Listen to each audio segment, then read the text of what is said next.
오늘하고 다음 주 월요일에 걸쳐서 식민지 시기 뭐 대표하는지는 모르겠습니다만은 여하간 식민지 시기 조선 젊은이들의 꿈이라는 시각에서 또 그 앞에 우리가 봐왔던 네 사람들을 엮어내는 커다란 시각하고 일정하게 아마 연관된 시각에서 얘기를 좀 진행해 보려고 합니다. 그 한 사람은 김양수라고 하는 사람 얘기를 오늘 좀 하겠고, 다음 월요일 날 말씀드리게 되는 민세 안재홍 경우는 제가 굳이 소개를 안 해도 상당히 널리 알려져 계신 분입니다. 언뜻 생각하기에는 김양수를 먼저 하고 다음 시간에 민세를 하니까 당연히 이 야경생이라는 분이 나이가 위인 거로 생각하시겠지만 사실은 나이는 민세가 조금 더 제 기억에 아마 한 서너 살도 위입니다. 그럼 왜 순서를 뒤집어서 하냐? 유일하게 지금 약간의 나이 차이지만 뒤집는 이유는 조금 이따가 보시면 알겠지만은 그 김양수의 활동이 특히 이 언론 매체나 글을 통한 활동이라고 하는 것이 1920년대 또는 1930년대 초반으로 대체로 그 중요한 줄거리가 끝나고 있기 때문에 1920년대, 10년대에서 20년대에 걸친 얘기를 먼저 하고, 민세경은 나이가 조금 위지만은 그 뒤까지 계속해서 활동이 이어지는 일제 식민지 시기에 사실상 오늘날 조선일보하고 이제 그 연을 계속해 나가는 또 식민지 시기의 대표적인 논객이 하나 있기 때문에 그 이슈의 우선순위에 따라서 그 야경생을 먼저 다루려고 합니다. 사실은 김양수를 다루는 데는 좀 약간의 위험성이 있는 부분이 있습니다. 왜 그러냐 하면은 처음 시작할 때도 말씀드렸습니다만 김양수라고 하는 사람에 대한 글이 연구가 국내에도 한편 없고 당연히 일본을 포함한 외국에서도 아무도 김양수를 연구한 그 연구 결과가 현재까지 없습니다. 그럼 둘 중에 하나죠. 그 사람이 중요하지 않았거나 우리가 아니면은 비교적 중요한데 잘못 보고 있거나 그런 면에서 일정하게는 위험 부담률을 제가 가지고 있다고 하는 것은 제가 대단히 중요하다고 평가하는 것은 결국 나눠서 책임을 져야 하는 것이 아니라 제가 전적으로 책임을 져야 된다고 하는 조심스러움이 있기는 합니다. 김양수라고 하는 사람 자신을 저도 개인적으로는 전혀 몰랐습니다. 그럼 어떻게 앞에 그 네 사람 스토리들처럼 그렇게 널리 알려져 있지 않은데 어떻게 해서 만날 수가 있었냐, 김양수를 하는 그 질문으로부터 얘기를 풀어나가도록 하겠습니다.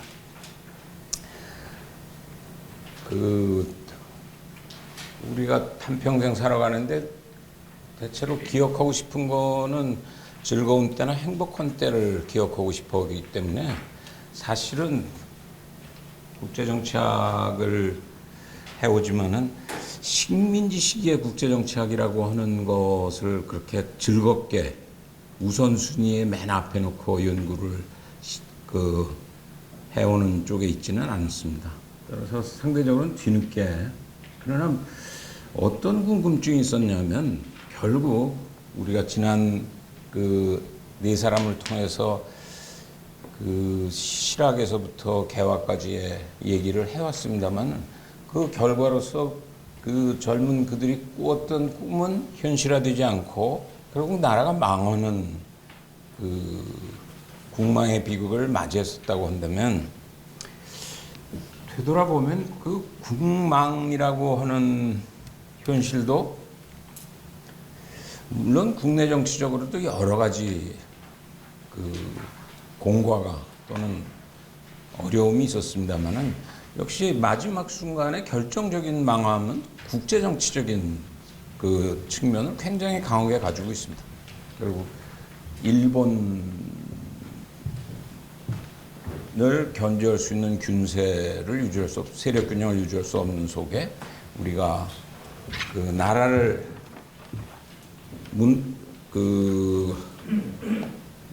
문을 닫아야 하는 그 국제정치 현실이 있었다고 한다면 35년쯤 지나서는 또 한 번 망했던 나라가 다시 문을 여는 기적 같은 일이 역사에 흔하지 않은 일을 우리가 다시 찾게 되는데 그것도 상당히 치열한 독립운동이나 국내 역량을 통한 그 죽음으로부터 삶의 길로 부활의 길로 가기 위한 집요한 노력이 있었습니다만은 솔직히 말씀드려서는 그 부분도 굉장히 큰 부분은 국제정치적인 도움을 얻었다는 겁니다.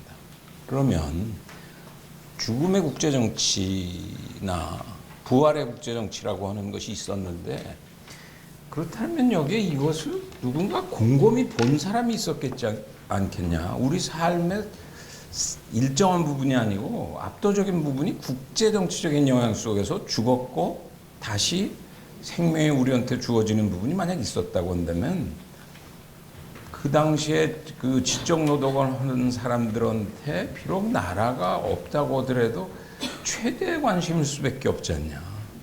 따라서 그러면 국망의 국제정치학이나 해방의 국제정치학이라고 하는 것에 당시 2천만 중에 가장 똑똑한 누군가가 집요하게 일본이 그것을 연구하지 못하도록 막았다고 하더라도 어딘가에 뭔가 작품이 있어야 되지 않겠냐 하는 궁금함은 계속 있었습니다.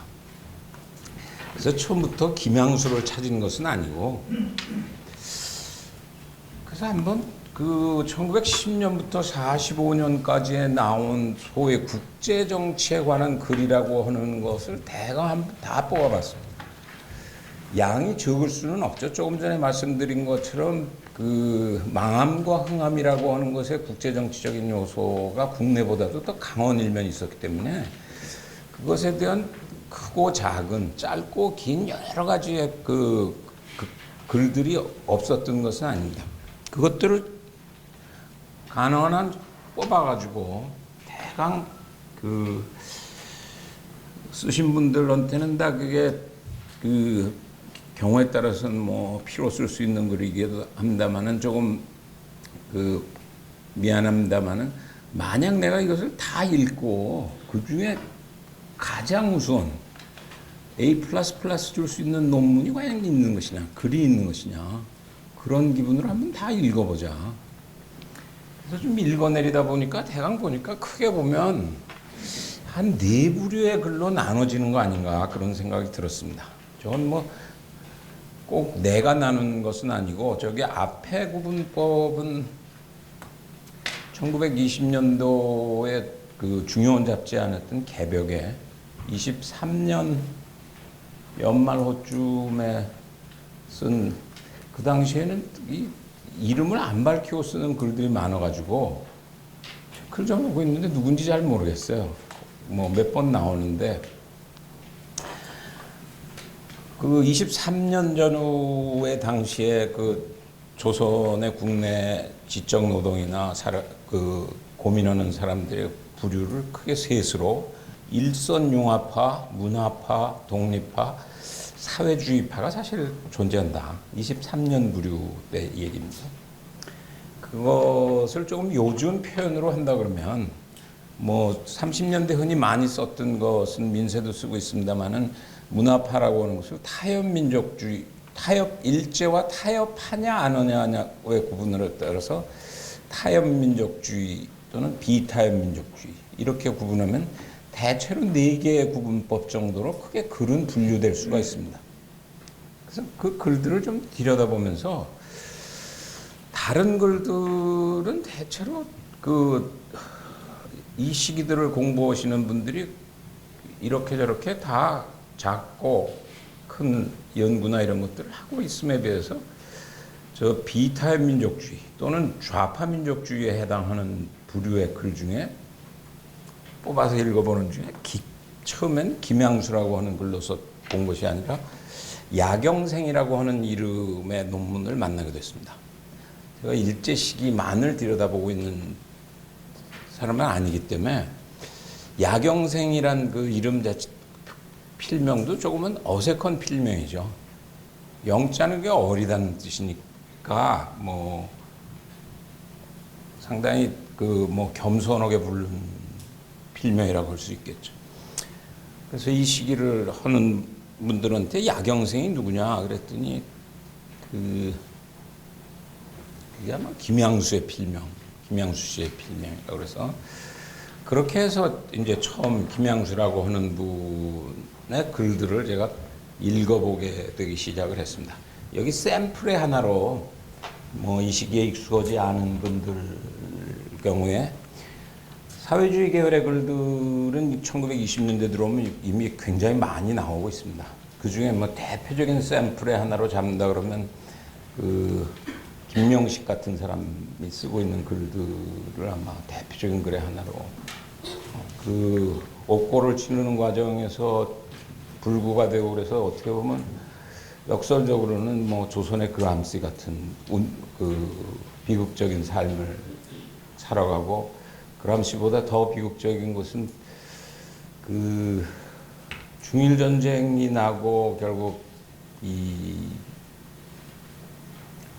그렇게 혹독의 고문 속에서 비참하게 살았고 오사카의 빈민굴에서 8년이라는 그 동물 같은 삶을 살고 있어서 본인이 인터뷰한 걸 봐도 사실은 상당히 매몰찬 사람도 그 눈물을 흘리지 않고 보기 어려운 인터뷰들을 합니다. 자기가 얼마나 그 육체적으로 정신적으로 피폐해 있고 부인과 자식들한테 못할 짓을 하고 있는가 그런 얘기를 하는 당대 지식인데 사회주의 지식인데 그럼에도 불구하고 중일전쟁 난 직후에는 전향을 합니다. 김명식이. 그런 면에서도 제가 이거 국제정치를 한번 자세히 봐야 되겠다고 생각하는 이유는 만약 제대로 국제정치를 읽는 사람이 있었다 그러면 37년쯤 돼서 38년, 9년 이렇게 되면 이게 결국 일본이 그 제국주의 세력으로 실패할 것 아니냐고 하는 상황 판단이 올 수 있지 않는가. 그렇다고 한다면 사실은 그 끝까지 그 신념을 지켰던 많은 그룹들이 37년 이후에 전향을 합니다. 뭐 우판도 빨리도 전향을 합니다만 사회주의 심지어는 사회주의 계열도 37년 넘어서 상당한 수가 전향을 하게 됩니다. 따라서 국제정치의 하게 무지라고 하는 것이 아마 결정적인 역할을 하는 것 아닌가.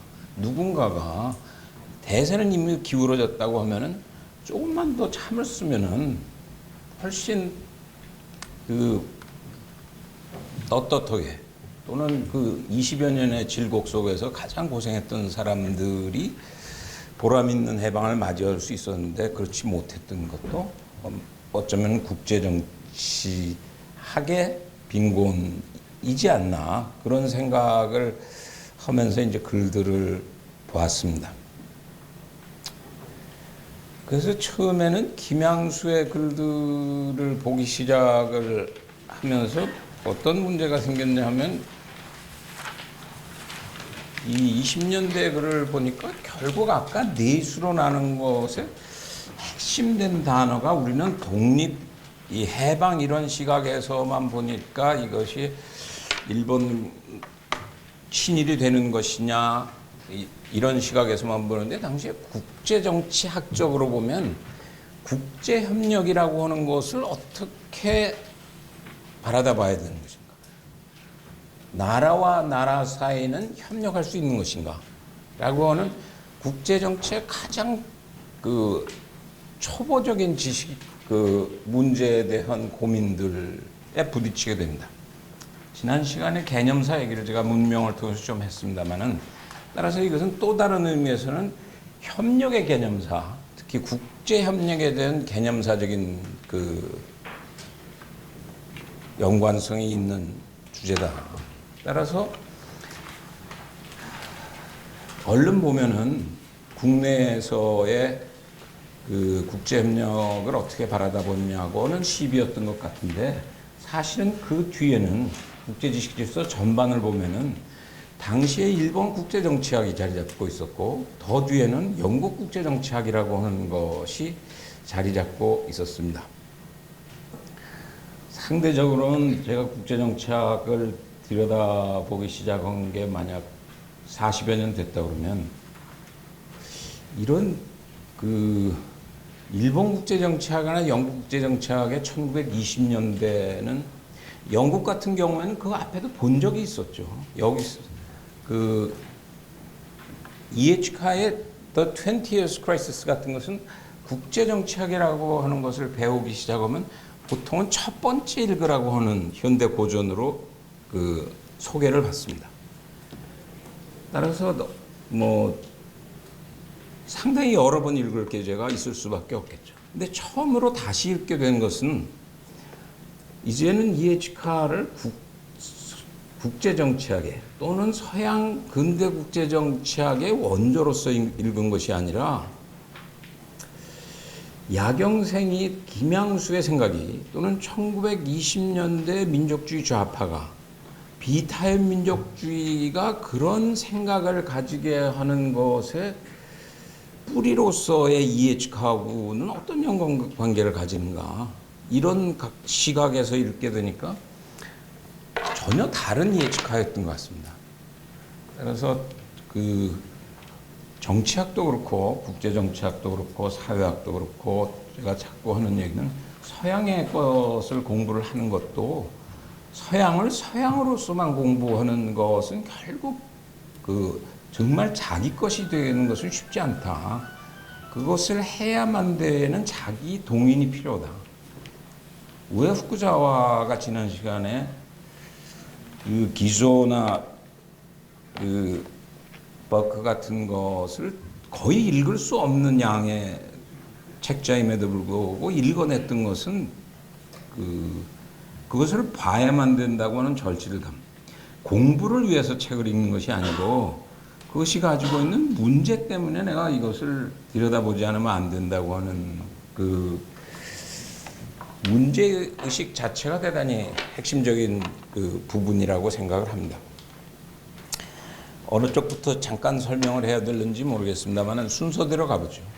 우리가 영향을 받고 있는 것은 김양수라고 하는 사람은 따라서 별다른 기록이 없습니다. 쓴 글도 그렇게 많지는 않습니다. 근데 왜 굳이 김양수를 통해서 민족주의 좌파를 비타협 민족주의의 국제정치관을 속사를 들여다보려고 하는 것인가? 그 이유는 시험 답안을 채점하는 선생이나 논문을 읽는 입장에서는 양을 많이 썼다고 반드시 A+를 받는 것은 아닙니다. 그 짧은 기간에 문필 활동을 했어도 그것이 가지고 있는 가능성이나 그 들여다볼 수 있는 내공의 가능성이 있다고 하는 느낌이 있는 것이 굉장히 중요하다고 생각했고 그 면에서 김양수의 몇 편의 글들이 앞으로 소개할 수 있는 몇 편의 글들이 제가 보기에는 계속해서 만약 저 사람이 국제정치학을 할 수 있는 그 언론인이었다 그러면 대단히 중요한 역할을 할 수 있었을 것 같은데 하는 아쉬움이 있었기 때문에 그런 의미에서 소개를 하게 됩니다. 뭐 예상대로 당시에 우리가 그 대외관이나 국제정치 이런 것을 들여다보는 데에는 일본의 영향력이 커질 수밖에 없습니다. 만약 그 개화의 초기가 중국적인 영향이 컸다 그러면 적어도 1870, 80년대부터는 일본이 동아시아의 지적 질서를 또는 담론 질서를 서서히 장악하고 있었기 때문에 불가피하게 그 틀에 갈 수밖에 없었죠. 또 김양수도 그 와세다 유학생이었기 때문에 일본의 그 국제정치적인 시각이나 국제정책의 영향을 받을 수밖에 없는 현실이었습니다. 제한된 글을 남겼기 때문에 정확하게 저 사람들의 글을 얼마나 깊이 자세히 읽었는지는 본인도 아무 기록을 안 하고 있기 때문에 알 수가 없습니다만은, 제가 저 사람들 이시바시 단전이나 요시노 사쿠조를 꼽고 있는 것은 저 사람들이 대체로 그 다이쇼 데모크라시 1911년부터 25년 사이의 전체적인 분위기를 대표적으로 나타내고 있는 사람들이었고, 또 주장하고 있는 바가 심증적으로 유사한 것이 아니라 그 사용하고 있는 언어군이나 논리 구조에 있어서는 상당한 유사성을 우리가 찾게 됩니다. 그러니까 앞으로 누가 그 심층적인 연구들을 더 하셔야 되겠죠. 저 신자유주의 같은 것도 오늘날 신자유주의 그러면 21세기 신자유주의 오해를 받습니다만은 19세기, 20세기 초에 그 뉴 리버럴리즘이라고 하는 것은 또 다른 표현으로 하면 소위 소셜 리버럴리즘, 이제 영국에서 페이비안 사회주의에 가까운 쪽의 시각에서 나온 얘기들이었고, 이시바시 같은 경우는 나중에 수상 총리까지 잠깐 지냅니다만은 원래 와세다 출신이고 기록 생애를 자세히 들여다보면은 1915년 신자유주의의 발달로 와세다에서 강연도 하고 있는 모습을 보는데, 15년은 바로 김양수가 와세다 정경학부를 다니고 있던 시절입니다. 또 김양수의 글들을 보면 그런 신자유주의의 짙은 영향이 있어서 속에서, 그건 김양수만이 아니라 1910년대 조선의 그 동경 유학생들의 그 주류가 상당한 영향을 받고 있는 사람들입니다. 이런 일본 국제정치는 그럼 독자적으로 저 사람들이 저런 생각을 가지고 있었던 것은 아니고, 이 사람들이 다시 당시의 세계 질서의 그 지식 질서를 주도하고 있었던 영국 국제정치의 영향을 강하게 받고 있는 것을 우리가 보게 됩니다. 굳이 두 사람을 들어놓은 것은 아마 국제정치학이라고 하는 것을 처음 배우시면은 국제정치 학사 같은 것을 그 젊은 여러분들 경우에 배우는 경우에 처음 45년 이전은 이에치카의 20 Years Crisis를 보면 현실주의와 이상주의 또는 현실주의와 유토피아니스트들의 두 구분으로 하고, 결국은 1919년에서 39년이 20년의 위기라고 하는 것인데, 1차 세계대전에 1000만 이상의 그 사람들이 죽어나갔는데, 그런 역사적인 그 어려움을 겪었음에도 불구하고 지구상에 살고 있는 그 사람들이 불과 30년도 안 돼서 다시 한번 그거보다 적어도 3배 이상의 3천만 이상이 죽어가는 2차 세계대전을 또 치르게 된다. 이에치카가 그런 모습을 전쟁이 나기 2차 세계대전이 나기 직전에 이런 식으로 국제정치를 연구하면 전쟁을 막는 것이 아니라 또 전쟁을 치르게 된다고 하는 그 대단히 시기적절한 책을 써가지고, 그것이 출판 과정에 있는 속에서 전쟁이 일어나게 됩니다. 독일이 폴란드를 쳐들어가는 그 시기가 맞아서 요즘 유행하는 말로는 그야말로 대박이 터지는, 그리고 영어는 클래식으로 국제정치의 한 권의 책을 읽어라 그러면 되게 저 책들을 많이 권하죠. 지금 이에치카의 20 Years Crisis. 근데 재밌는 것은 최근에 와서 이거에 대해서 상당한 저항이 있습니다. 그럼 19년에서 39년에 당대 구라파의 지식인들은 다 바보들이었는가? 이에치카가 얘기하듯이 다 야단 맞아야 되는 것인가? 라고 하는 것에 대해서 그 조금씩 반론을 하기 시작합니다. 그 반론하는 팀들이 대표 선수로 내미는 게 레오나르드 울프라고 하는 학자입니다. 이런 얘기를 말씀드리는 것은 제목에서 보시다시피 인터내셔널 거버먼트라고 하는 것은 국제적인 차원에 있어서의 정부를 얘기한다고 하는 것은 적의 국제 협력이라고 하는 인터내셔널 코오퍼레이션의 가능성이라고 하는 것을 사실은 다룬 책이었고 따라서 그 시기의 분위기를 비교적 제일 잘 나타내는 책이죠. 레오나르드 울프는 그 영국이나 이런 데서 오늘날 더 잘 알려져 있기는 본인보다는 와이프 때문에, 집사람 때문에 더 유명하죠. 뭐 소설 좋아하는 분들은 다 아시겠지만 버지니아 울프의 남편입니다. 본인도 자기보다 자기 부인이 더 탤런트가 있다고 생각해서 사실은 그 와이프가 우울증을 넘어서 조울증 증세가 있음에도 불구하고 그것을 간호하는데 생애를 바칩니다.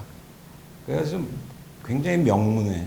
버지니아 울프가 남편이 예상했던 대로 당대 글들을 남기고 그러면서도 결국 자살을 하는데 어느 날 뭐 강물에 들어가서 안 떠오르지 않게 호주머니에 뭐 무거운 것들을 잔뜩 넣고 오바를 입고 강물에 걸어 들어가서 죽는.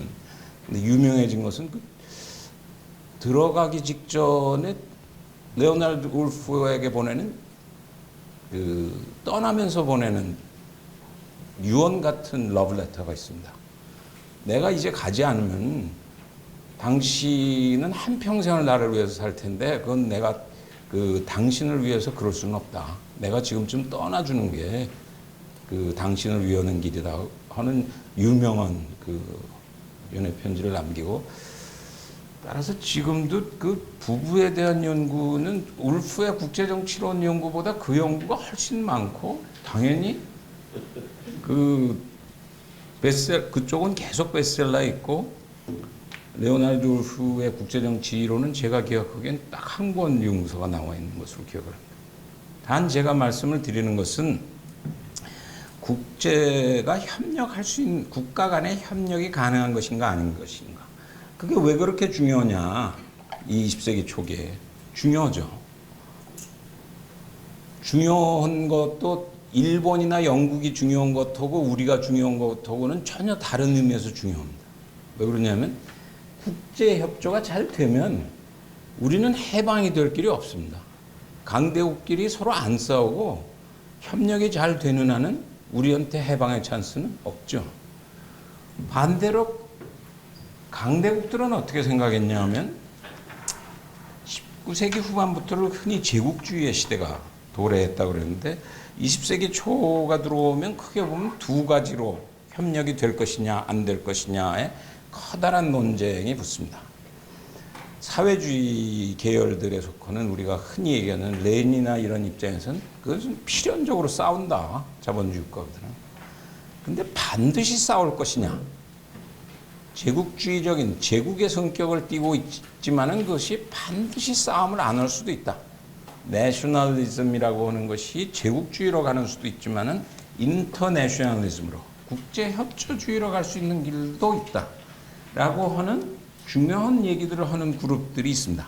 넓게 보면은 울프는 그런 계열에 속해 있는 사람에 해당하고 지금 위에서 얘기한 이시바시나 요시노나 이런 사람들이 가지고 있는 기본적인 시각도 그것에 가깝습니다.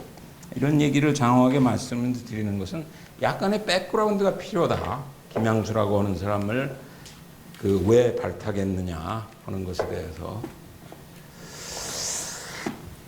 우선 그 김양수의 삶을 잠깐 보겠습니다. 다른 사람들은 삶을 자세히 안 했습니다만은 김양수는 이게 아마 처음으로 김양수의 삶을 정리한 모습이기 때문에 잠깐 설명을 하겠습니다.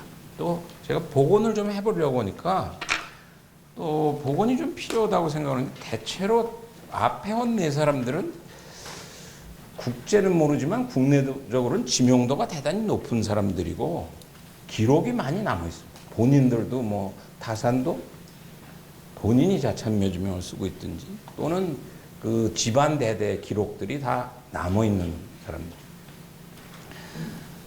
그러나 역사에 되게 기록이 남게 되기에는 쉽지 않죠.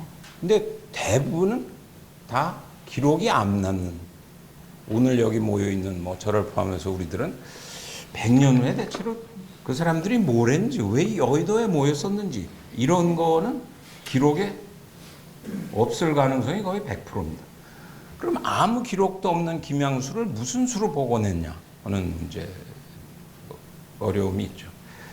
처음에 그 글 한 편의 글 때문에 이 사람 한번 복원을 해보자 했는데 당연히 본인이 쓴 게 없고 대체로 역사에서는 1등을 해야 기록이 남지 2등을 하는 경우에 기록이 남기가 굉장히 어렵습니다.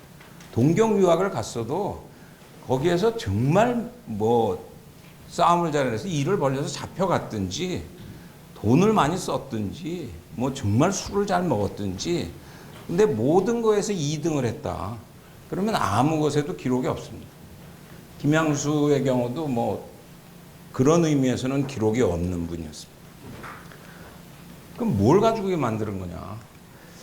가장 중요한 줄거리는 찾다 하기에도 자세한 기록은 없었는데 다행히 본인한테는 불행이었겠지만은 보면은 1929년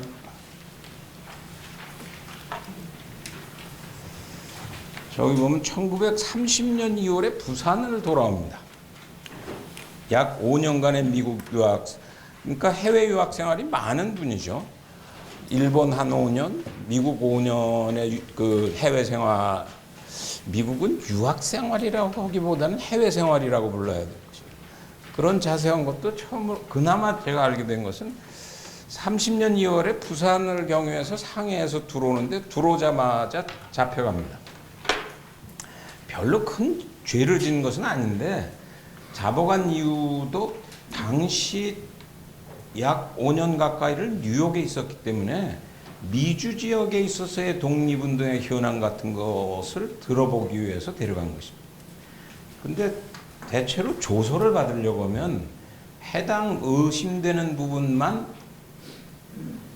증언을 하면 되는 것이 아니라 태어나서부터 여태까지 어떻게 살았는지를 자세하게 물어보고 답변을 해야 되는 절차를 대체로 거칩니다. 조서를 받는 경우는.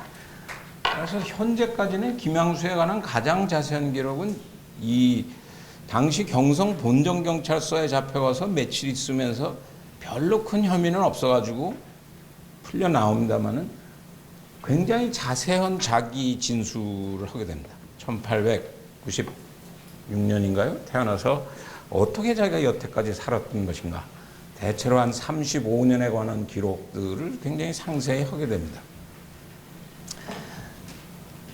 그게 1차적인 복원의 그 기초고, 2차적으로는 뭐 신문일 수밖에 없습니다.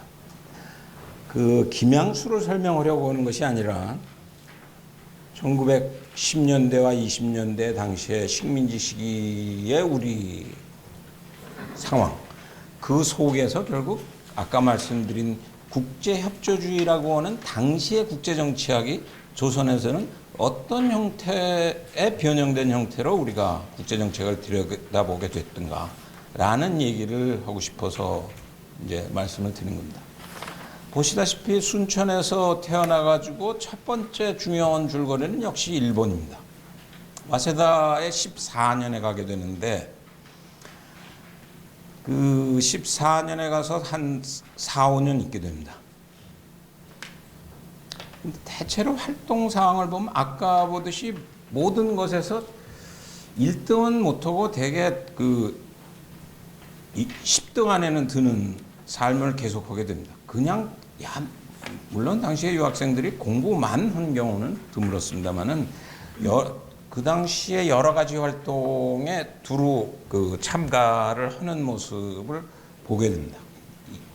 왜 이 시기가 중요하다고 생각하는가 하면 우리가 박규수 사랑방 얘기를 했습니다만은 이 시기에 있어서 동경이라고 하는 것은 중요한 의미를 가집니다. 당대 조선의 그 머리가 좋고 또는 경우에 따라서는 여유가 있고 하는 경우에 상대적으로는 오늘날은 미국 유학이 많습니다만은 그 당시에는 일단은 일본 유학을 가는 것이 그 정상 코스로 되어 있습니다. 통계적으로 보면 일본 유학의 역사를 보면 그 개화 때 잠깐 말씀드렸습니다만 제1기들이 갑신정변 전, 직전이 제1기 유학생들입니다. 그러다 갑신정변으로 아주 뭐 호되게 소리를 맞고 심한 경우에 사형을 당해야 되는 과정들을 겪고 2기 유학생들이 갑오개혁 때 대규모의 유학생들이 갑니다. 뭐 국자와가 운영하는 개요 같은데 뭐 100여 명씩 이제 유학생들이 가죠. 그래가지고 유학생들이 점점 늘어나가서 1905년 이후엔 상당히 대규모의 유학생들이 가서 지금 김양수가 가 있었던 1910년대 통계를 보면 대체로 한 10년부터 3.1운동까지 한 평균 600명 정도의 유학생이 가 있습니다.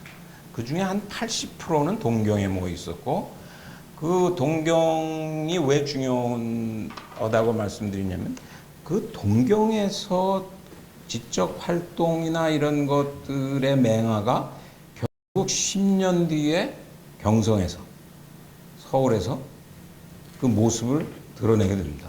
따라서 10년대는 대단히 그 조심스럽게 보아야 될 동경의 1910년대라고 하는 것은 그 조심스러운 분석이 필요하다는 거죠. 여기도 보시다시피 활동이라고 하는 게 시가령 15년에 동경 유학생학원의 평의원으로 활동했다. 16년에 신화동맹당 참가했다. 신화동맹당이라는 게 오늘날 그 조선 공산당 역사들을 우리가 복원하는 경우에 거의 초기 활동으로 그 우리가 주목하는 모임의 하나죠. 따라서 그런 중요한 모임에 대체로 찾아보면은 반드시 김양수라고 하는 이름이 들어가 있기는 하되 회장을 했거나 총무를 하거나 이러질 않았기 때문에 기록은 별로 없다라고 하는 딜레마에 빠져 있습니다. 학지광이라고 하는 것이 당시 유학생 학우회가 내고 있었던 잡지입니다. 학지광 경우도 보면은 거기에 김양수의 그 유일한 논문이 실려 있습니다. 사회 문제에 대한 관념 이렇게 되는 논문이 들어있습니다. 얼른 보기엔 제목이 굉장히 재미없는 그 와세다 대학 유학생으로 가서 왜 저런 학부 다니면서 왜 저런 제목으로 글을 쓸까 하는 느낌을 우리가 가집니다만은 그 당시에는 개인과 사회라고 하는 문제가 굉장히 핵심적인 문제였고 학부 학생으로서 따라서 그 속에서 저 글은 전 굉장히 재미있는 글이라고 생각하는 것이 그 당시에 조선의 동경 유학생들이 가지고 있던 문제의식을 보여주고 또 오늘날 학부 학생들과 비슷하게 무엇을 베꼈냐. 대부분은 자기 얘기이기보다는 일정하게는 모자이크된 형태로 자기 입장을 보여주는 아까 말하는 비타협 민족주의의 시각들을 전형적으로 보여주는 굉장히 재미있는 아티클을 쓰고 있습니다. 이제 그 얘기가 조금 더 본격적으로 되는 것은 23 때서 그 순천으로 다시 돌아옵니다. 돌아와서 사실 할 일이 여의치가 않아가지고 그 마땅한 직장 생활을 할 수가 없는 상황 속에서 결국 처음 본격적인 직장 생활을 하게 되는 것은 1922년 10월 동아일보에 처음 취직을 하게 됩니다. 뭐 당시에 동아일보는 김성수 씨가 하고 있었던 때였고 아까 말씀드린 더 예외 없이 김성수도 1910년대 그 동경에서 가장 중요한 인물의 하나입니다. 여유가 있는 집안이었기 때문에 그 돈에 쪼들리는 사람들에게 보이지 않게 학자금도 대신 내주고 뭐 그런 덕을 봤던 케이스가 장덕수 케이스도 있었고 그 몇 사람들의 그 동지들을 만들게 됩니다. 따라서 이 동아일보의 활동이 1922년부터 시작되는데 이제 제가 주목을 한 글은 저기 보면 24년에 처음 만난 글은 신문에 쓴 글이 아니고 24년 보면은 당시에 개벽이라고 하는 잡지에 1920년 3.1운동이 일어나고 일본이 일정한 의미에서 문화정책으로 바뀌기 때문에 처음으로 조선, 동아, 시대, 잡지도 저기 말하는 개벽이라든지 동광이라든지 이런 한 네다섯 개의 잡지가 나오게 됩니다. 그 개벽에 쓴 1926년 4월의 글을 제가 처음 읽게 됐습니다. 세력균형주의와 국제협조주의라고 하는 글을 처음 만나게 됐는데 그게 결국 그 글이 굉장히 재밌다. 24년에 나이 29에 그 정도 쓸 수 있으면 계속 했으면은 상당한 그 국제정치학자가 될 찬스가 또는 국제정치에 관한 논객으로서의 그 언론인으로서 대성할 찬스가 있었지 않나 그런 생각이 들었습니다. 그래서 이제 글들을 앞뒤로 찾게 됐고 그 24년 글 자체가 야경생 이런 이름들로 쓰여지고 찾으니까 바로 뜨기 시작한 것은 24년 1월 1일 동아일보 1월 1일자 동아일보가 재밌습니다. 그거 어디서 보냐? 그 요새 인터넷이 잘 되어 있기 때문에 그 역사 정보 총괄하는 사이트 들어가면은 동아일보 24년 1월 1일자 찾기는 뭐 그렇게 어렵지 않습니다. 단지 이제 보시려면은 잘 안 보이기 때문에 좀 돋보기로 보셔야 되든지 뭐 확대를 해서 보셔야 되는데 왜 재밌냐 그러면 24년 1월 1일자를 보면은 요즘하고 신문 편집이 다릅니다. 20년대 초반에. 그 편집이 옳은 거 아닌가 저는 그런 생각이 드는데 요즘 뭐 사진으로 대강 이제 그 떼우고 뭐 그 이 독자를 낚기 위해서 야한 제목들을 일면에 가능한 많이 깐 형태로 신문이 제작되지 않습니까? 20년대 초반에 그 신문이라고 하는 것은 굉장히 고상한 글로 일면을 시작을 합니다. 왜 그렇게 시작했는지는 잘 모르겠습니다만은 김명식 아까 말한 비극의 주인공인 김명식의 회고록 같은 것을 보면 야경생보다 조금 먼저 그 동아일보에 있었죠. 그 맞아가지고 병신되기 직전이죠. 매일 일면을 채워야 되는데 쓸 사람은 없다. 장덕수 동생 장덕준이라고 하고 본인 두 사람이 번갈아 써야 되는데 잘 안 들어온다. 그래서 매일 한 건씩 논문을 써야 되는데 정말 미치겠다고 하는 얘기를 쓰고 있는 것을 보다시피 1월 1일자의 그 첫면의 맨 시작은 춘원이 쓰고 있습니다. 제목은 그 민족적 경륜이라고 해서 우리가 살려면은 그 100년 대계의 준비가 필요하다 이런 글로 시작하는데 아까 제가 넷으로 나눠놓은 것 중에 타협적 민족주의의 춘원을 들고 있었다시피 그러면 춘원에 생각하는 국제정치하고 김양수가 생각하는 국제정치하고는 길이 상당히 이미 24년에 다름에도 불구하고 춘원의 글이 맨 위에 있으면 그 바로 밑에 김양수의 1년간의 세계대세라고 하는 글이 닷새 동안 연재가 됩니다. 춘원의 글도 닷새, 김양수의 글도 닷새. 그러나 춘원은 이미 뭐 대표적으로 알려진 그 논객이었고 김양수는 지명도가 그렇게 높지 않음에도 불구하고 국제정치에 대한 이제 글을 쓰게 되는 따라서 그 24년의 글을 통해서 그 처음 글들을 만나게 됐고 그렇게 앞뒤로 찾기 시작하니까 몇 개의 글들이 드러납니다. 뒤에 그 실제 무슨 얘기를 한 것인데 그렇게 의미부여를 하려고 하는 것이냐라고 하는 것을 보여드리기 위해서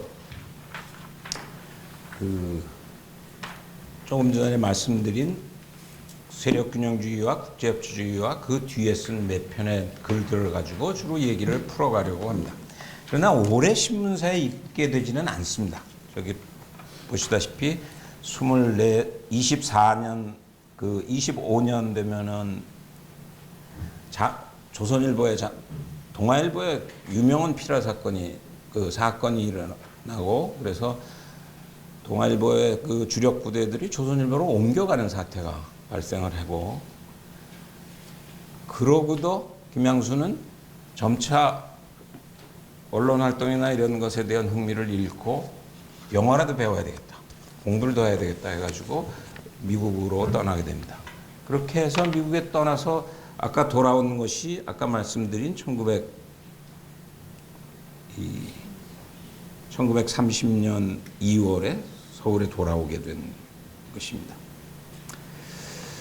제가 오늘 하는 얘기는 그 뒤는 약간 엉뚱합니다만은 그 김양수가 문필 활동을 계속하지 않고 서울에 돌아와서는 결국 당시 순천의 제1위부장인 김종익이라고 하는 사람과 그 팀워크를 맞춰서 주로 기업인 활동을 하게 되기 때문에 그렇게 큰 글을 찾기는 어렵습니다. 그럼에도 불구하고 실질적으로는 조선어학회의 그 재정적인 후원을 담당한 그 이유로 인해 가지고 해방 직전에 약 2년 몇 개월간의 함흥에서 옥살이를 하게 됐다. 그리고 45년 해방되어지고 45년에서 그 이후는 그 정계 활동을 하게 됩니다만은 오늘 제가 분석하려고 하는 것은 그 뒤는 별로 따로 의미가 없기 때문에 야당 생활을 계속 해가지고 모처럼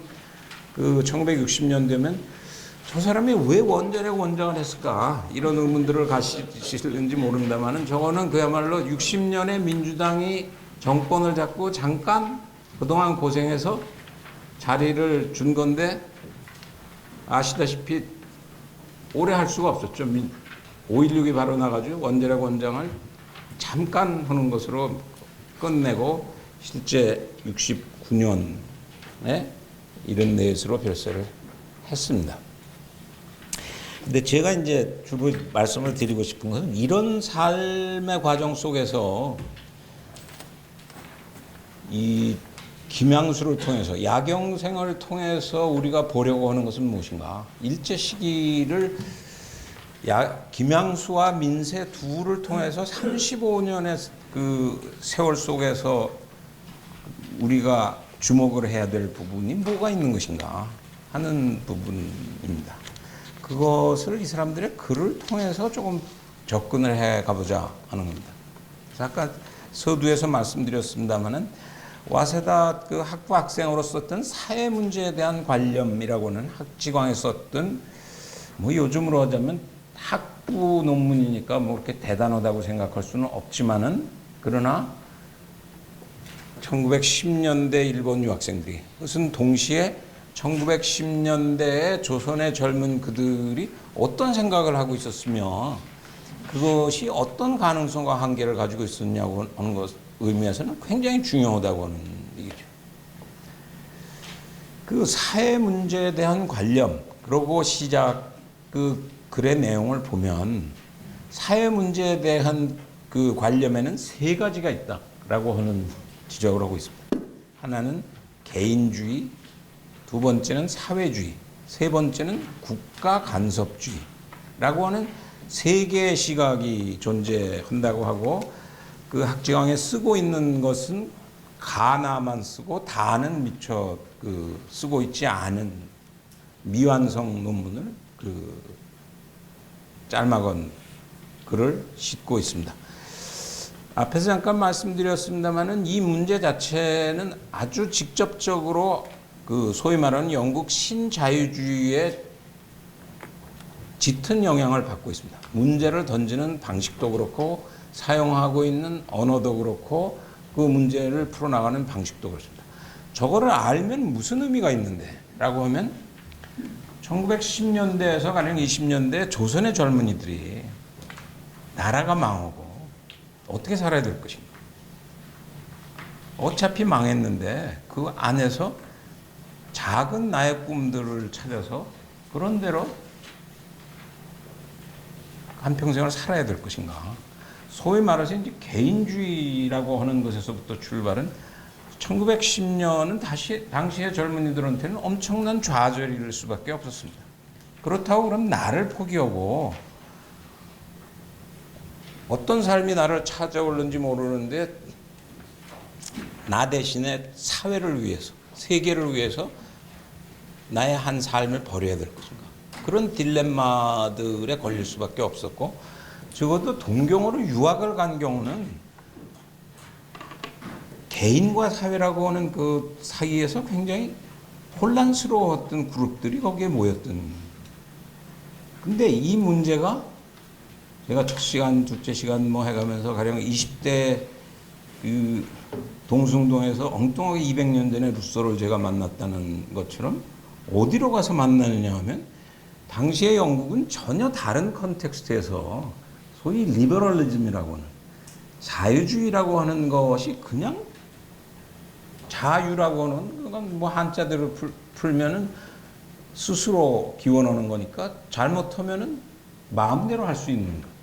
타자를 생각하지 않고 마음대로 할 수 있는 것이라고 하는 글자라고 한다면 그렇게 하면 결국은 죽도 밥도 안 된다. 라고 하는 그 리버럴리즘들을 리버럴리즘이 궁극적으로 성공적으로 뿌리를 내리려면은 그것이 동시에 타자의 자유라고 하는 것을 어떻게 품어나가냐고 하는 딜레마들을 본격적으로 생각을 하게 됩니다. 뭐 미래 자유론으로부터 시작해서 20세기 초로 들어오면은 그런 부류의 그 새로운 노력들이 시작되어지고 그 정치사상에서 많이 다루는 사람들이 등장합니다. 그것을 소위 말해서 신자유주의라는 이름으로 부르게 되는데 그것은 개인주의라고 하는 것들과 사회라고 하는 것들이 어떻게 연결되어야 되는 것인가. 그 관계에서 국가라고 하는 것이 어떤 역할을 해야 될 것인가 하는 질문들을 영국에서 열심히 하게 됩니다. 영국에서 열심히 하게 되는 것은 소박한 의미의 자유라고 하는 것을 풀어놨더니 그것이 의미 있는 자유가 되기 위해서는 새로운 자유주의가 필요하다라고 하는 시각의 것들을 일본이 수입을 하게 됩니다. 뉴리버럴리즘은 아까 말한 이시하라 단장이나 이런 사람들이 그 언론인으로서 활동을 와서 졸업하고 하면서 뉴리버럴리즘들을 일본에 대대적으로 소개를 하게 되고 당시의 조선의 유학생들이 그것들을 보면서 이제 그 영향권 하에 들어가는 과정을 겪게 됩니다. 그래서 본인은 그럼 어느 것을 택하고 있는 것인가? 다 중에 뭐 예상대로 본인이 취하고 있는 입장은 국내 정치적으로는 국가 간섭주의라고 하는 것을 선택을 하게 됩니다. 그것이 학부 때 쓰고 있었던 첫 번째 글입니다.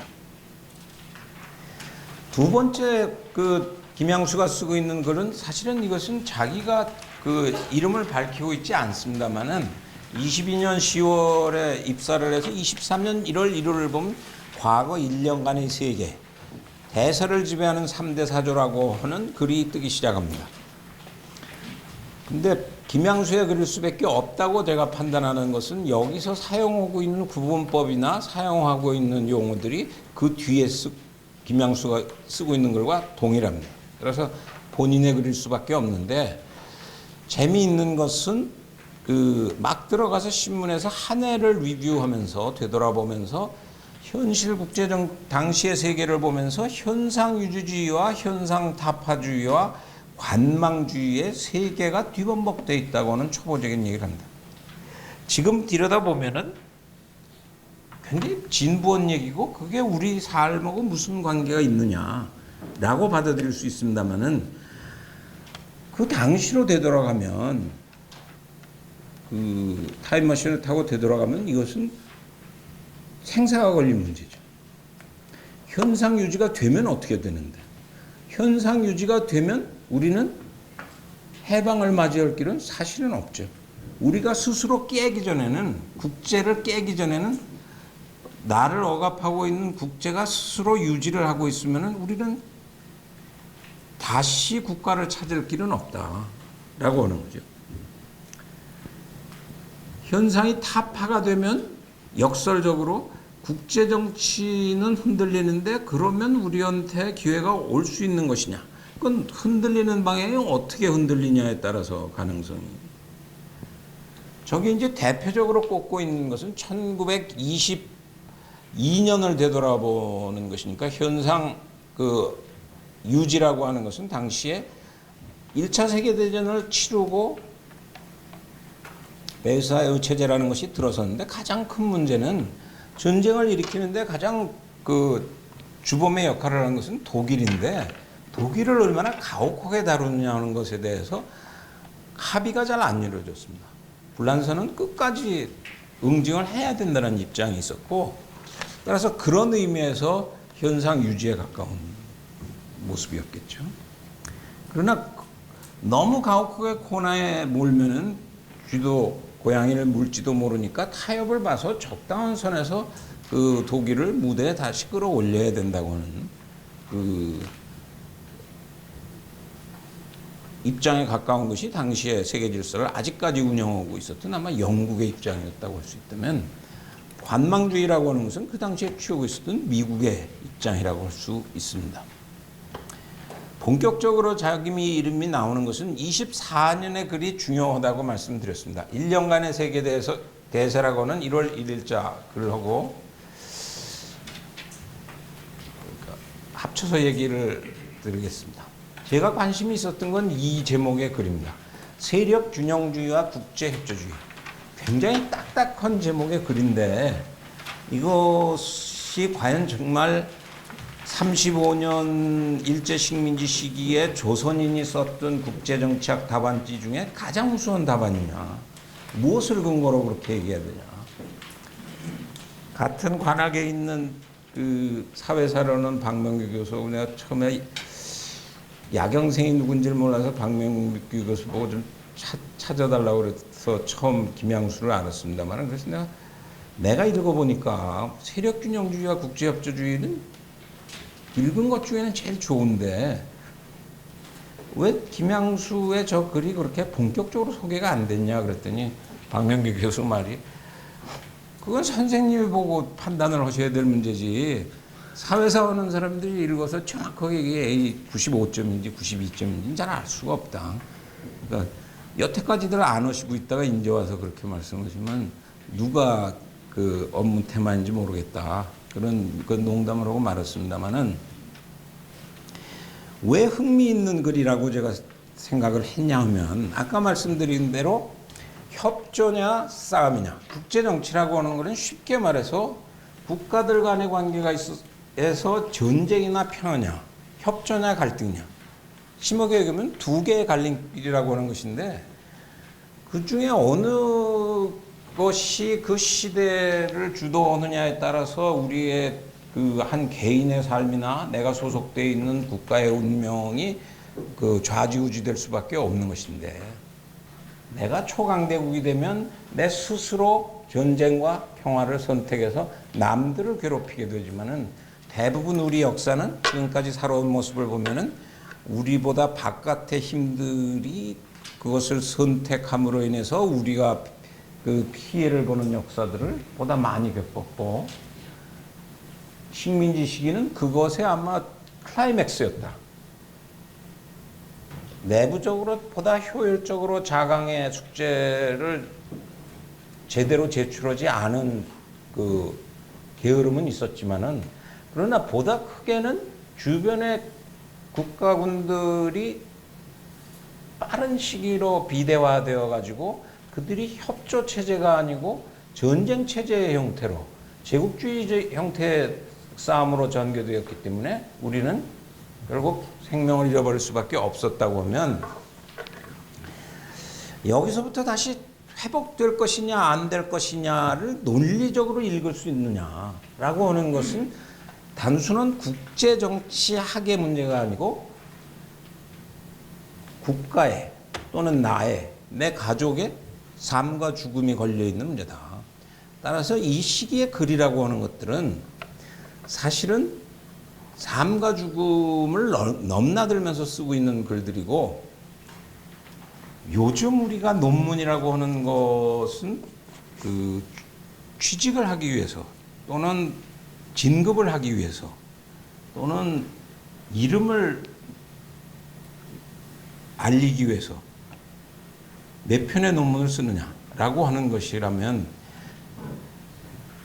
저 당시 글이라고 하는 것은 성격을 좀 달리하는 글들일 수밖에 없다. 따라서 오늘의 그 글을 읽는 사람들이 논문을 읽는 사람들이 본인이 논문 쓰듯이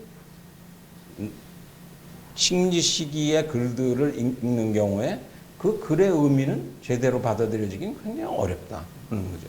또 실제 요즘 쓰고 있는 지루한 논문 형태들, 무슨 에세시아에 실리고 이러는 형태의 글들은 30년대 이후에 쓰여지게 되지, 적어도 30년대 이전까지는 그런 학술 논문 형태로 글을 쓰게 되지는 않습니다.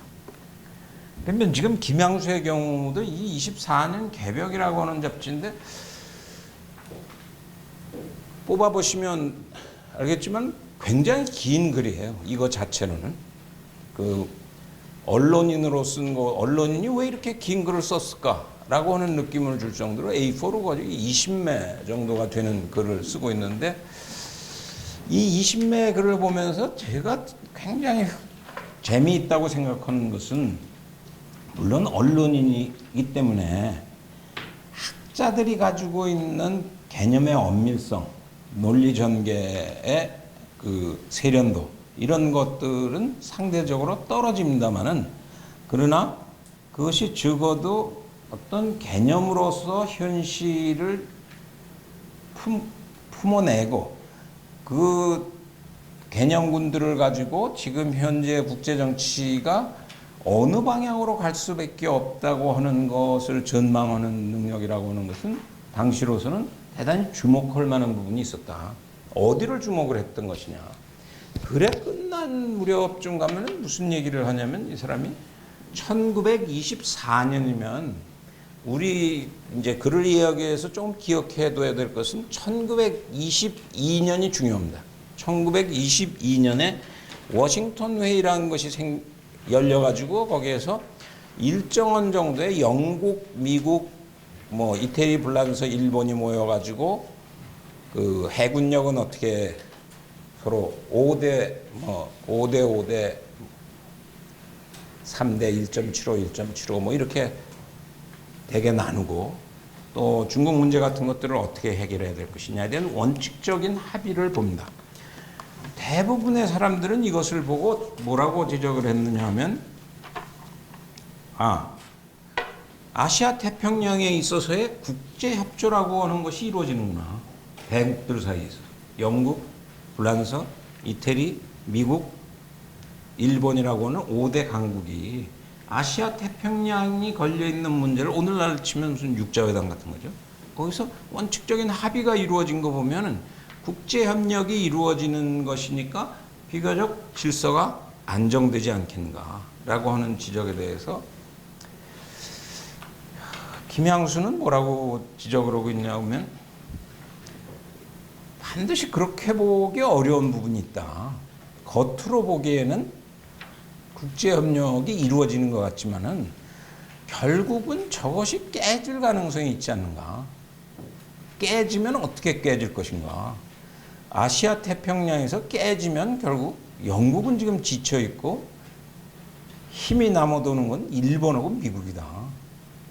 따라서 일본, 미국이 서로 적대 관계가 될 가능성이 존재한다 라고 하는 지적을 하고 있습니다. 그러면서 마지막에 국제협조주의의 구심력과 세력균형주의의 원심력이라고 쓰고 있는 것은, 물론 국제협조주의라고 하는 것이 당장 워싱턴 회의가 열리니까 열리는 모습의 국제협조주의의 그 진행이라고 하는 모습을 보고 있죠, 김양수가. 대부분 그것에 대해서 영국의 주류 국제정치학이나 일본의 주류 국제정치학도 다 그것을 당연한 것으로 받아들이고 그것이 상당히 진행될 것으로 예상을 하고 있습니다. 근데 물론 이쪽에 가지고 있는 기대치긴 합니다만, 계속 진행되면 우리는 계속 죽어 있어야 되는데, 근데 김양수는 그걸 보면서 저게 그대로만 가기는 어렵지 않냐.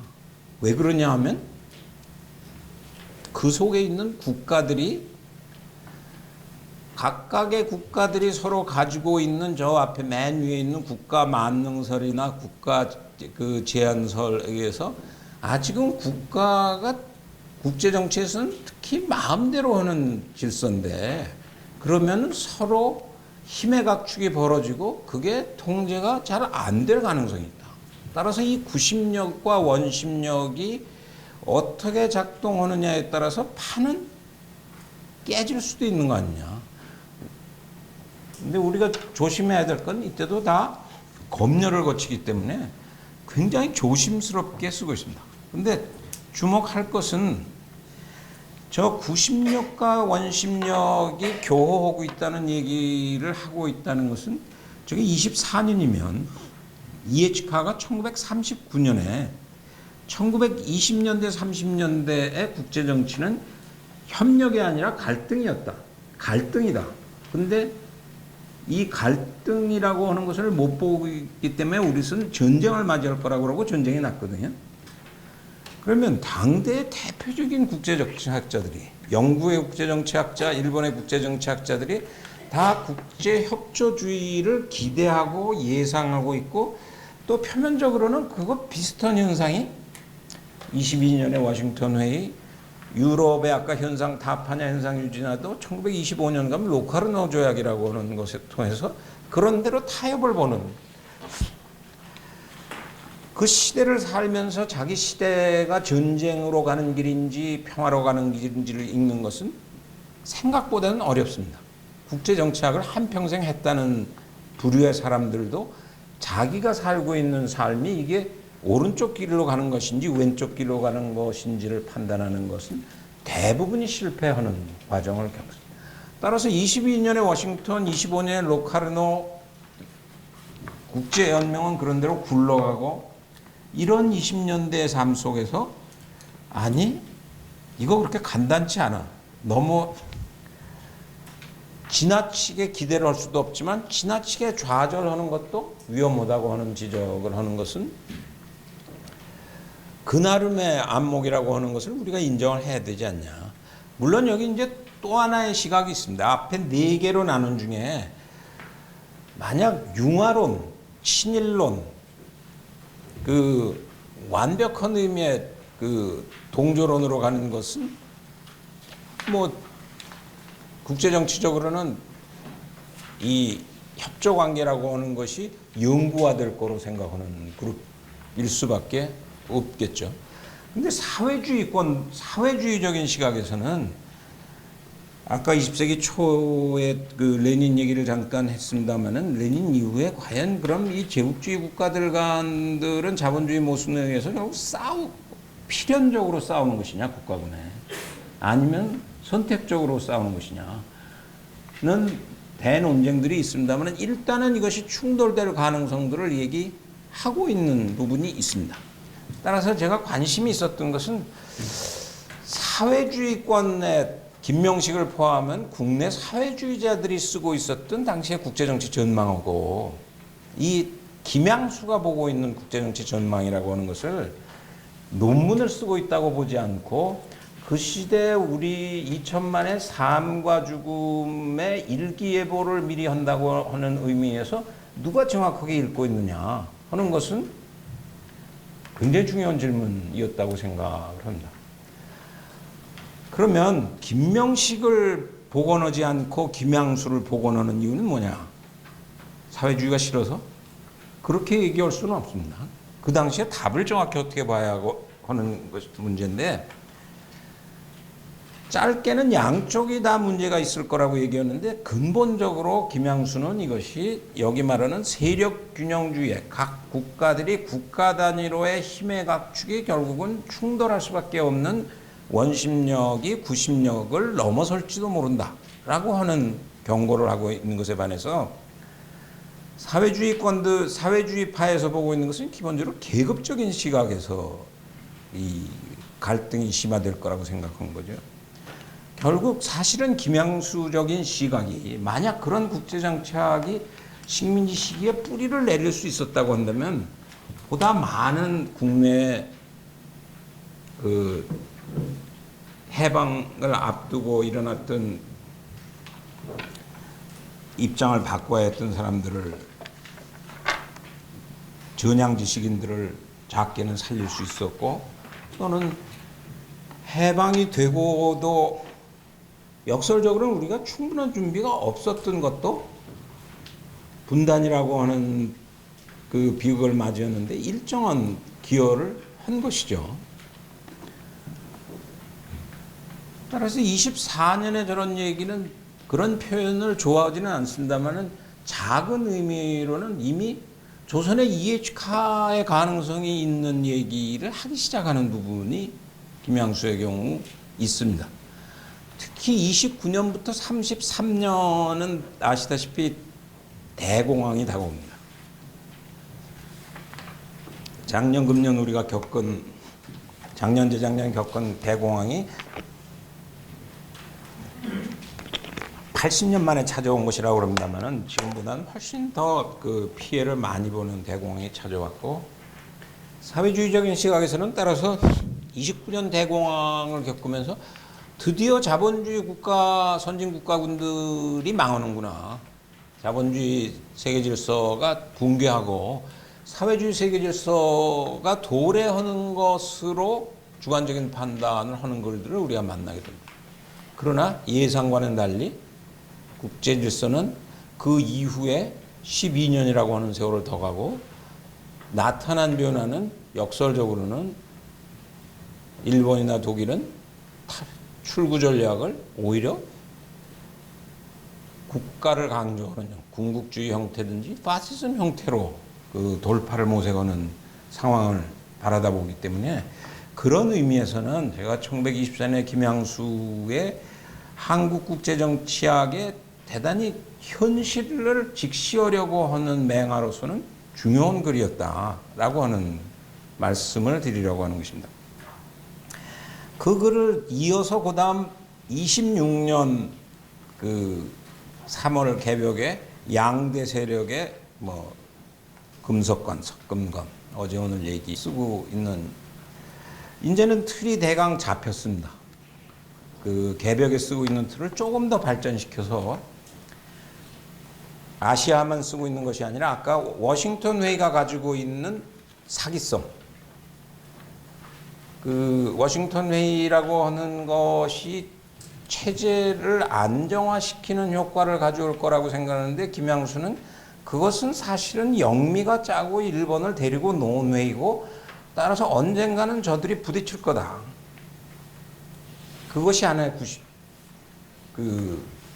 움직이는 역학관계이니까 협력되는 힘과 갈등되는 힘의 그 충돌 양상이라고 하는 것을 잘 읽는 속에서 우리가 갈 길은 어딘가를 찾아야 된다라고 하는 굉장히 중요한 지적이었는데 그것을 이어받아서 구라파드 로카르노 조약이 맺어진다. 따라서 워싱턴 회의가 있었고 로카르노 조약이 맺어져 있었고 조금 더 나아가서 이것은 약간 사회주의적인 시각을 빌어서 쓰고 있습니다만은 동시에 반제국주의 운동이라고 하는 그 중요한 또 하나의 운동들이 진행되는 것이 당시의 국제정치 질서를 바라다보는 그 정석으로 보는 방법 아닌가. 그러면서 아까 말한 원심력과 구심력 얘기를 다시 하고 있습니다. 현상 유지와 현상 타파라고 하는 두 개의 힘이 그 부딪히게 되는데 이 속에서 이 서로 간의 작동의 세계를 우리가 어떻게 읽어내느냐에 따라서 우리가 앞으로 나아가야 할 길을 제대로 보느냐 못 보느냐 하는 것을 가름할 수 있을 것이다. 뭐 그렇게 대단한 얘기가 아니지 않냐 이렇게 생각할 수 있습니다만은 이 시기를 주목할 필요가 있습니다. 이게 아까 24년 이건 26년이면은 미국에서 뉴욕에서 보낸 글입니다. 개벽에다가 실어달라고. 31년이 되면은 아까 말씀드린 대로 대공황이 오고 만주사변이라는 게 일어나고 37년에 일본이 중국을 쳐들어가게 됩니다. 중일전쟁이 나게 되는데 30년대 잡지를 우리가 뭐 삼천리든지 뭐 여러 가지들을 이렇게 보는 경우 보면은 그런 질문을 간헐적으로 물어봅니다. 당대 조선의 지식인들한테 궁금할 수밖에 없죠. 잡지나 이런 데서. 왜 그러냐면 어떻게든지 우리 경우에는 국제정치적인 현상의 변화가 와야 독립을 하게 되니까 전쟁이 나겠습니까? 안 나겠습니까? 나면은 어디하고가 싸움이 되고 누가 이기겠습니까? 물어보는 건 당연히 이름을 들으면 우리가 다 기억할 수 있는 소위 뭐 양대 신문의 대표적인 농객들한테 또는 네다섯 개의 잡지들을 늘 메꾸고 있는 그 필자들한테 물어보는데 그 답변의 수준은 20년대 김양수가 보고 있는 시각보다는 훨씬 떨어집니다.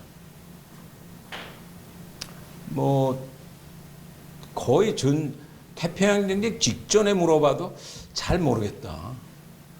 또 전쟁이 나도 그것도 우리가 조금 더 그 곰곰이 따져봐야 될 것인데 일본이 이길지 질지 잘 모르겠다. 라고 하는 것이 끝까지 갑니다. 아까 말씀드린 것처럼 그 전향 지식인이 나올 수밖에 없었다고 하는 것은 그런 것이 가지고 있는 한계겠죠. 그러면 지금 얘기하는 김양수적인 분석이 만약 20년대에 이미 이런 분석을 했다 그러면 이 분석을 가지고 이끌고 계속 갔으면 이것보다는 훨씬 그 구체적인 삶의 모습, 그 국제정세관이라고 하는 것이 드러날 수 있었을 것 같은데 왜 읽을 수 없었던가 하는 것이 아마 그 김양수 본인이 쓰고 있는 글 중에 중요한 것은 이 32년 글 정도가 마지막이 됩니다. 구미국제 정국의 전망에서 조선일보에 쓰고 있는 것이 마지막이 됩니다만은 따라서 그런 김양수가 비교적 그렇게 그 길지 않은 활동 기간에 미국에 가서는 그럼 뭘 했다는 것이냐. 25년에 실제 미국을 가서는 약 1년의 그 영어 연수 과정을 거치고 뉴욕에서 그 해외 신문을 내게 되고 거기서 뭐 그 언론인으로서 다시 활동을 하다가 결국은 아까 말씀드린 대로 1930년에 귀국을 하게 되고 돌아와서는 그 몇 번의 시사해설적인 글을 쓰고 있지만은 본격적인 글들을 그 만나게 되기는 어렵습니다.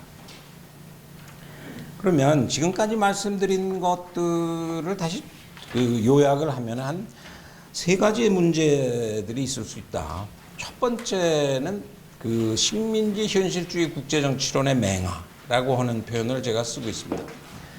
이 현실주의라고 하는 말은 일상적인 말이기도 합니다만은 국제정치학이라고 하는 것을 처음 배우면 늘 부딪히는 것이 이것도 굉장히 그 미국 또는 구미 국제정치학의 그 피해일 수도 있고 또는 불가피성일 수도 있습니다만은 그 국제정치학이 처음 시작되면서 등장한 가장 큰 싸움이 현실주의냐 이상주의냐 또는 현실주의냐 유토피아니즘이냐라고 하는 싸움이 국제정치학의 첫 출발이었다고 하는 얘기로부터 시작을 합니다. 아마 그 국제정치학이라고 하는 것이 이제 100년을 맞이할 때가 정확히 한 9년 정도 남은 것 같습니다. 왜 그러냐면 1919년에 지금 유니버시티 웨일즈라고 하는 런던에서 서쪽으로 해안 끝까지 가면은 그 아주 발음하기 어려운 에버리스트위스라고 하는 조그만 마을에 그 국제정치학 최어가 처음으로 생기게 됩니다.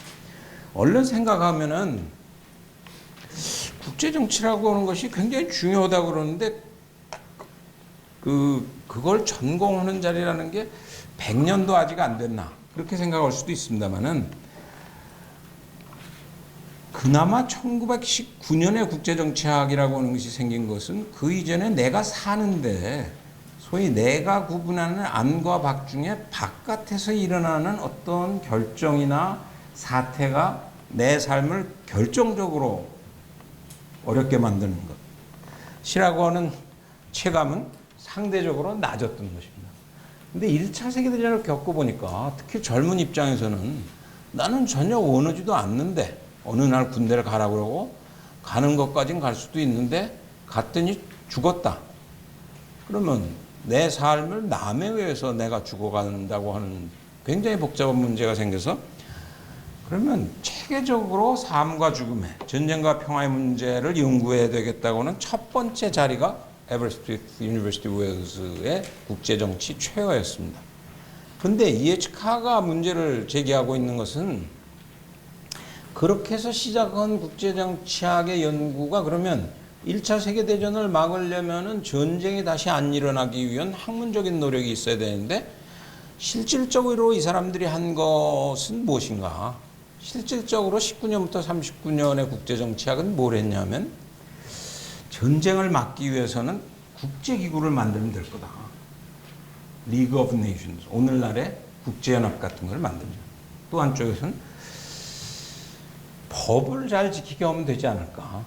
국제법을 지키게 해서 서로 이해 갈등이 생길 때 그것을 전쟁, 폭력으로서 풀지 않고 재판을 받으러 가게 할 수는 없는 것인가. 세 번째로는 이 싸움이 나는 거 보니까 서로 오해를 통해서 나는 싸움이 굉장히 많은 것 같다. 상대방을 정확히 이해하는 지역 연구를 정확하게 좀 하는 게 어떠냐. 그것이 3대 방향의 연구들이 진행되어졌는데 EH카라는 사람이 그걸 보고 국제정치를 그렇게 해가지고 그 사람들이 싸움을 안 할 것을 기대한다는 것은 굉장히 순진한 국제정치학이다. 제대로 싸움이 안 나게 하려면 왜 전쟁을 막는 방법을 연구하는 것보다는 싸움이 왜 나는가, 왜 싸우게 되는가, 원인을 먼저 병명을 밝혀야 치료를 하지 정확히 맹장인지 위암인지도 모르고 그냥 무작정 수술만 한다고 되는 것은 아니지 않냐라고 하는 얘기가 EH카의 20th Crisis입니다.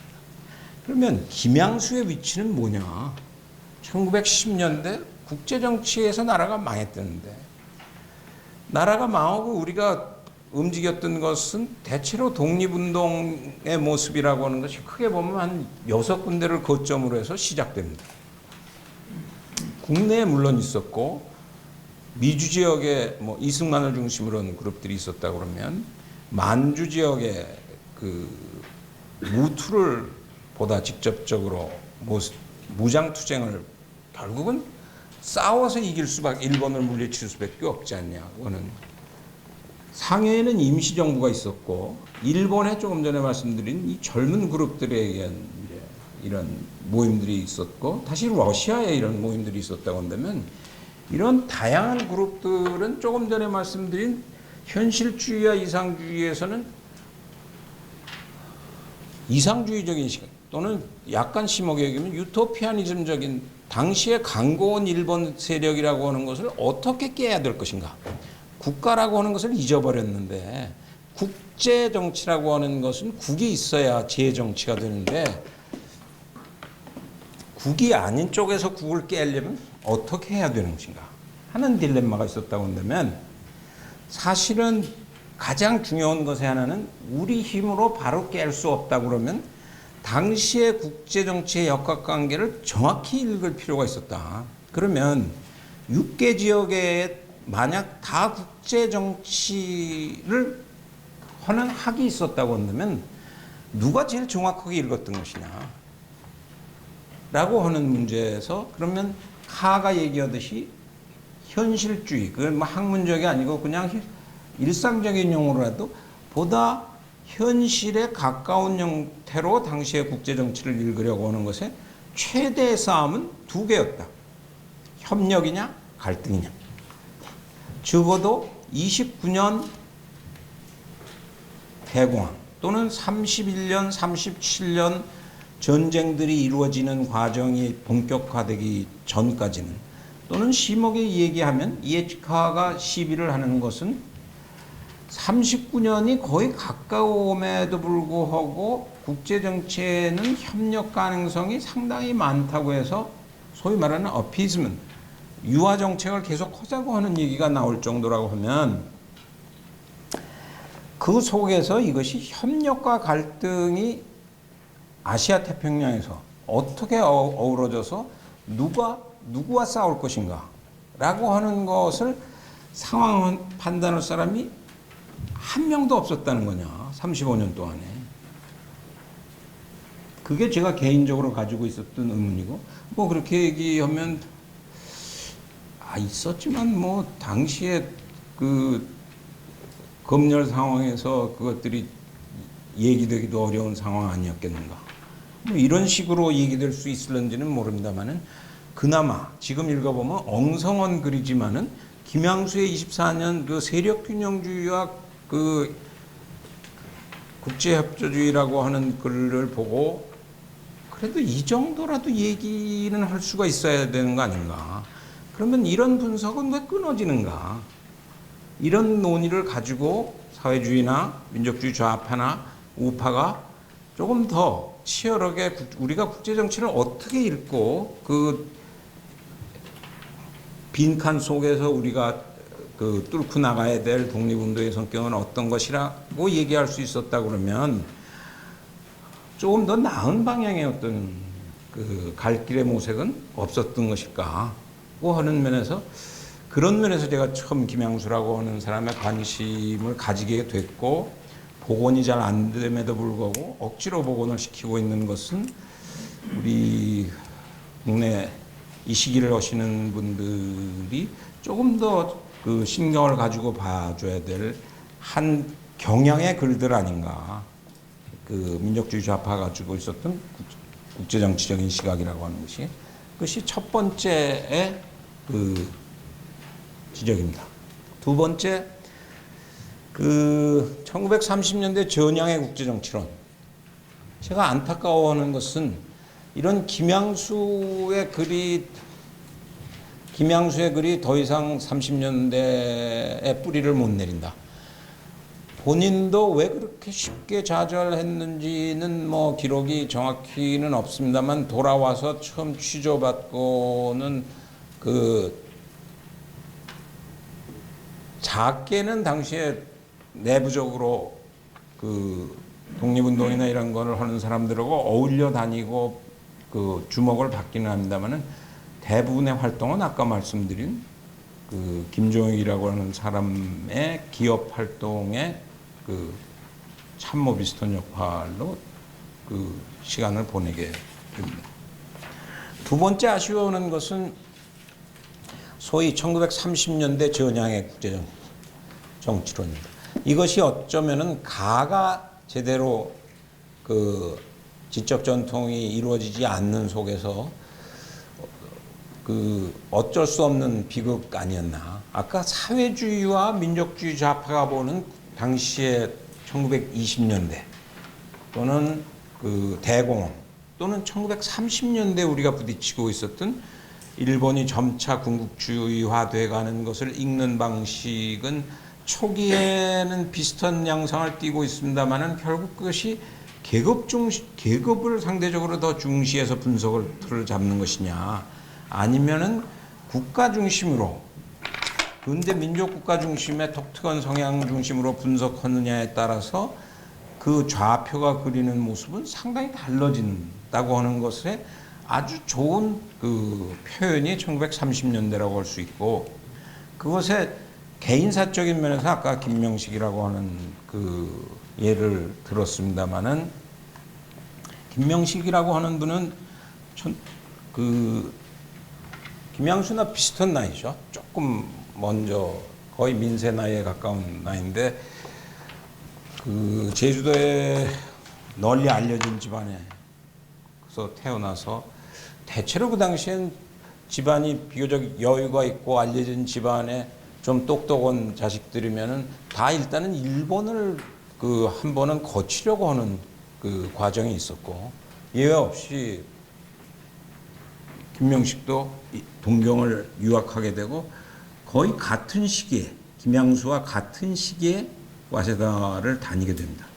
아까 지적했던 소위 신화동맹이나 이런 것의 모임에 같이 참석을 해서 신화동맹이라는 조직도 오늘날 보면 뭐 어린 학생들이 하는 거니까 좀 그 황당한 부분도 있습니다만 단순히 조선 사람만 모인 것이 아니라 당시에 그 준식민지로 압박받고 있었던 중국이나 동남아에 약 40명에 가까운 사람들이 모여서 그 칼을 앞에 놓고 피로서 맹세한다고 제국주의를 우리가 어떻게 극복을.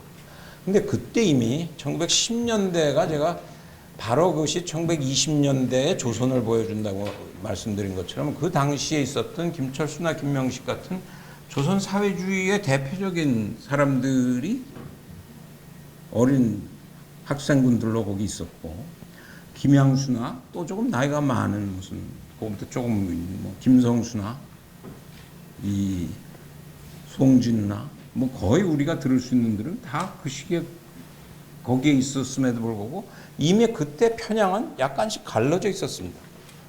김성수나 송진우의 경우에 우파 계열이라고 그러면 민족주의, 김양수나 민세나 이런 계열들은 좌파 계열이었다 그러면 사회주의 계열들이 뒤범백된 형태로 10년대를 맞이하는데, 그 삶의 한 개인의 인생 역정이나 또 그것이 우리한테 가져다 주는 역사의 과정을 보면, 개인사적으로 보면 30년대 전향이 일어나는 것은 29년, 33년에 경제위기가 왔을 때는 드디어 사회주의적인 시각으로 세계를 보는 것이 바로 본 것 아닌가.